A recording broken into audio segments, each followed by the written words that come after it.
over Trump in Michigan, which Trump managed to win in 2016. In Wisconsin, which Trump also very narrowly won, Biden's up 49-38. Pennsylvania, same story, 50-40. He's even up in Florida. No one's ever up by 6 in Florida. I find that very weird.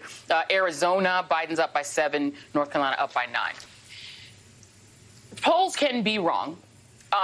Polls can make you think that somebody's going to lose when they're going to win. That's what happened in 2016. Although Hillary Clinton did win by the margin the polls showed her winning by in the popular vote, but in the electoral vote, it didn't go that way. But when you look at this consistency of the polling in these states and in some unexpected states, from your point of view as an expert in these matters, is Donald Trump losing?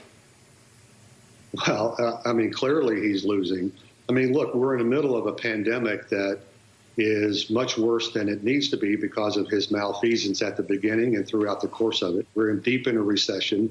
He has no vision. Look at that softball answer that he gave Sean Hannity, and he was going down some sort of insane reminiscent with about he and Melania driving through Washington. I didn't really quite understand what the hell he was talking about. So, yeah, he's losing, but we have to keep at it because, as you said, these things can change. I think the mainstream media is waiting to write a Trump comeback story. So if the polls close just a few points, you can imagine the headlines about does he have his footing back, et cetera, et cetera. So we just have to keep at it and keep him on the defensive throughout.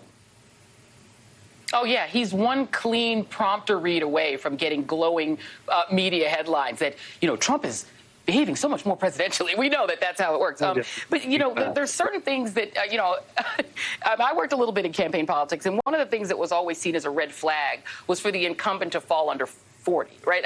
You have to at least be close to 50, right? He's at 36 in the National New York Times Siena poll. And what he's facing, instead of a Hillary Clinton, who's had 40 years of, your party, of the Republicans, building a case against her for 2 decades, he's facing Joe Biden, who's just a very regular, moderate, non-threatening older white guy. And I think that maybe they don't know what to do about him. Here's a part of a new ad from the Biden campaign.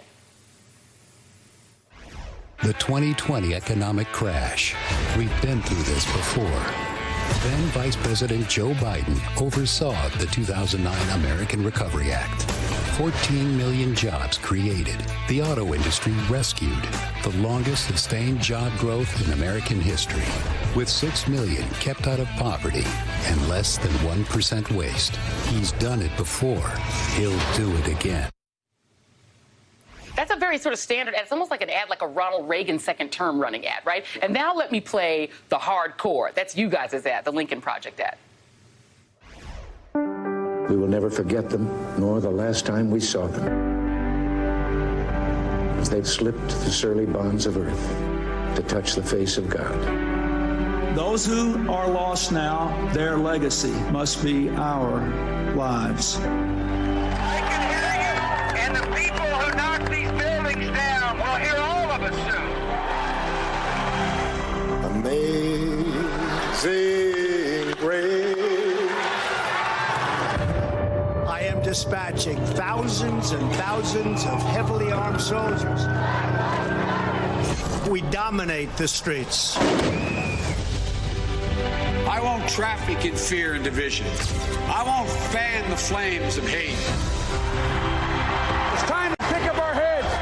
Remember who we are. This is the United States of America.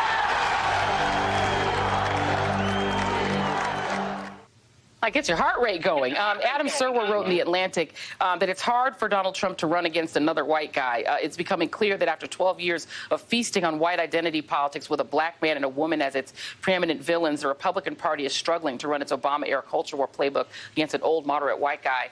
With you guys running ads like that and Biden sort of almost coming across like sort of a cross-partisan president, what could Trump even do against that? Well, I think you touched on it early on. This is going to be a referendum on Donald Trump, right? And normally an incumbent will get about 1 point, maybe above whatever his job approval number is. And Trump's job approval numbers now somewhere between 38 and 41. So that's kind of where he's stuck. And he's got about a 50 very hard negative. So he's in this box canyon that he can't really get out of.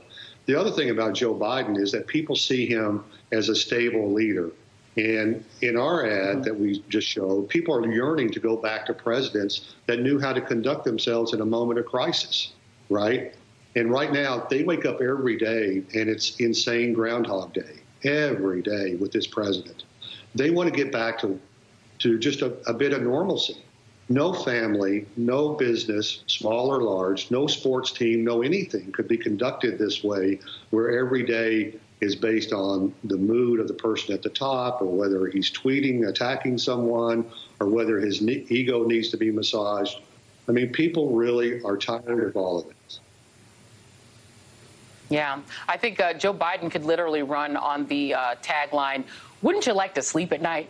That would be all he needed to do. That would be it. Thank you very much, John Weaver. It's great to you guys. Those ads are great. All right, coming up.